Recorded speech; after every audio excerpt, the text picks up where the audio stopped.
From the interesting use of Latin and biblical references to having some really minor differences to avoid lawsuits, here's how Manifest and Lost were pretty much the same show. The use of Latin in both shows is one of the most in-your-face similarities there is. Both shows sprinkle Latin phrases throughout their narratives, adding a bit of an air of mystery and ancient wisdom to the mix. There are also quite a few Bible verses in both shows as well. Remember what the finale of the first season of Lost was titled? Exodus Part 1 and Exodus Part 2. Quite a few other episodes were also named after Bible verses. Then, very conveniently, Manifest decided to feature some of those not so subtly as well. Like that Bible verse sewn onto the pillow that Michaela sees, the one about God working for the good of those who love Him. Yep, that's the one. Sure, that's a lot more out there than any of the biblical references in Lost, but the similarity is still worth noting. Hold on tight, because now I'm about to really get into it. Remember the infamous smoke monster from Lost? Well, Manifest had its own version of otherworldly entities. I'm talking about the Dark Angel. This enigmatic being had a bone-chilling presence. Just like the smoke monster, most of us couldn't push out of our heads after the first time we saw it on our screens. The stakes were sky high in both stories, but let's delve a little deeper into each story's monster. The season finale of Season 4 of Manifest dealt with a whole bunch of things. You had the characters up against Death Day, a volcano, the return of the Flight 828 airplane, and of course, an encounter with the Dark Angel. I've got to hand it to them. This antagonist's ominous presence served the show well. He acted kind of like a judge, allowing the show to really stick the landing on its smoke-themed villainous creature straight out of hell. Lost's smoke monster was creepy, sure, but it pales in comparison, to be honest.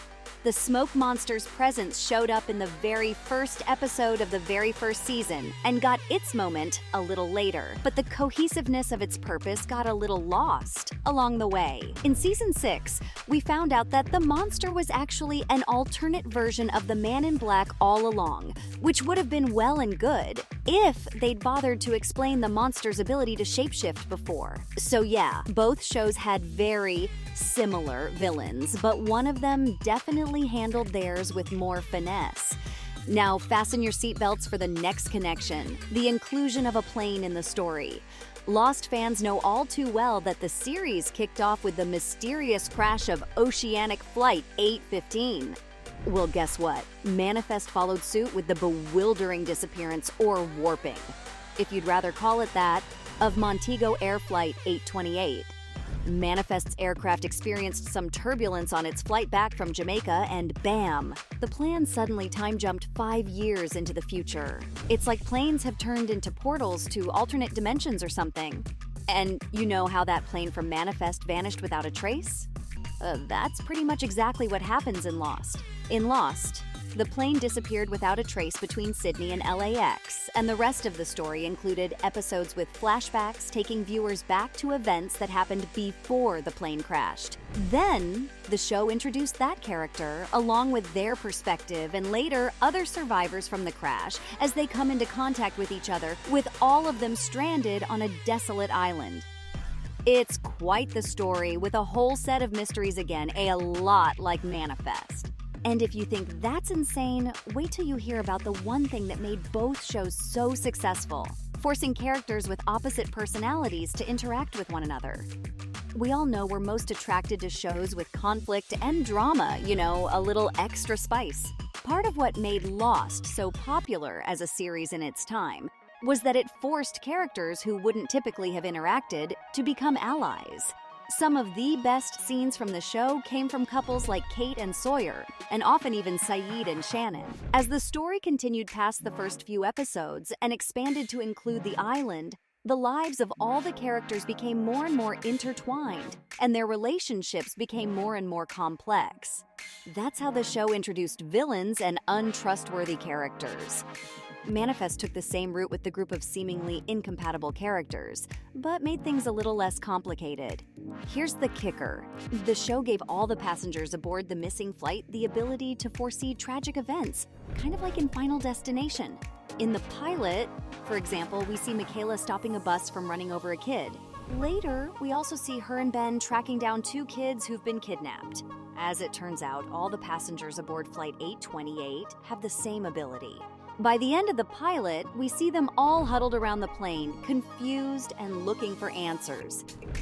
Unlike in Lost, the passengers actually come together and work pretty well together to work out a bunch of mysteries surrounding their flight. But that's all the similarities between the groups of survivors. The protagonists from both shows are hiding some pretty dark secrets. Part of Lost's whole appeal was that the characters had baggage, and I'm talking real baggage. Sawyer was a con man, and Kate was on the run from the law. Now, let's take a look at Manifest, where Michaela left 2013 behind after being suspended from her job as a police officer, and at the time, she was working a desk job. After what happened with the flight she was on, Michaela started to think of the mysterious incident as a second chance, and started to try to fix things with Jared, her fiancé. As it turns out, that's what all the characters are meant to be doing. Sanvi figures out that she's meant to further her research on stem cells so she can save the lives of more children like Cal. Many fans of the show took this to mean that maybe all the characters on Manifest were stuck in purgatory. And if that's the theory you're going with, then you could say the same about Lost. All these characters did die on the plane and were back after their respective incidents on their respective planes to redeem themselves. Neither show's creators have confirmed these theories, but wouldn't it be so cool if it was true? Now prepare to have your heartstrings tugged as we delve into the concept of soulmates in both shows. Both dystopian storylines explore the profound bond between certain characters, destined to be together across time and space. Whether you're thinking of Jack and Kate in Lost or Michaela and Jared in Manifest, the connection between soulmates transcends logic and ignites emotions.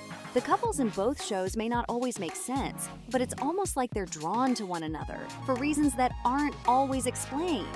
Now, I know they don't outrightly talk about the idea of soulmates. It's just interesting to see how the main love interests sort of just automatically connect, even in the worst of situations, in both shows. Here's another heartstring-tugging narrative similar to both stories. Both have a kid in danger. I'm talking about Walt, Michael Dawson's kid from Lost. The others kidnapped Walt, and Michael had to go off looking for revenge. Sure, Manifest may not be taking the exact same route, but there is a child in danger involved. They've got Cal Stone, a kid with cancer. He's Ben and Grace's son and was diagnosed with cancer back in 2013. But in the show, they've time-traveled from their plane to 2018 when one of the characters has developed a new stem cell treatment, one that can actually help Cal. So the show doesn't exactly get into the specifics of his diagnosis, but we do know that he's a terminal case. The only issue is that only kids who've been recently diagnosed with the disease qualify for the novel treatment, so it may be recent for Cal and his family. But technically, it's been 5 years since his diagnosis after the whole plane time warp thing. Sure, there's a lot of uncanny similarities between the two critically acclaimed shows, but they're also noticeably different. The most obvious one is how Manifest doesn't happen on an island. Other than that, it's also a lot more generous with its characters' information, and pretty much everything is on the table in the first episode. As for Lost, you've got to admit it went on a lot longer than it should have, which is probably why the story kind of lost its way. Manifest's story moves at warp speed, probably because it doesn't want to fail in the same ways that Lost did. So there you have it, from having some really minor differences to avoid lawsuits, to the intriguing use of Latin and biblical references in both shows. That's how Manifest and Lost were pretty much the same show.